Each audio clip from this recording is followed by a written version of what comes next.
मी आलेला आहे बशेश्वर कॉलेजजवळ हे विकास पाणीपुरी सेंटरमध्ये. तर मी 11वी-12वीला असताना इथली पाणीपुरी मी इकडलं खात होतो. तर ह्यांची पाणीपुरी मी लातूरामध्ये खूप जागे फिरतो, पण अशी पाणीपुरी मला कुठंच भेटली नाही. तर चला बघूया, ह्यांना विचारूया की असं पाणीपुरीमध्ये काय स्पेशल आहे, कोणते मसाले आहेत. नाही नाही म्हणलं तर मला 25-27 वर्ष झालं या धंद्याला काम.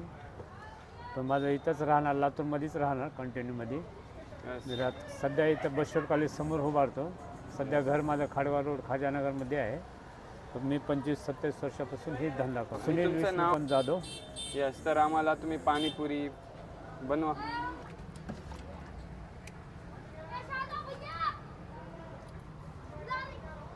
तर ह्या पाणीपुरीमध्ये तुम्ही काय काय टाकता? असं असे भरपूर 12-15 मसाले राहतात साहेब. मीही माझ्या 11वी-12वीला असताना माझं कंटिन्यू इथं. हो बघा ना तुम्ही, त्याच्यासाठी तर तुम्ही टेस्ट बघितला सगळं हे बघा.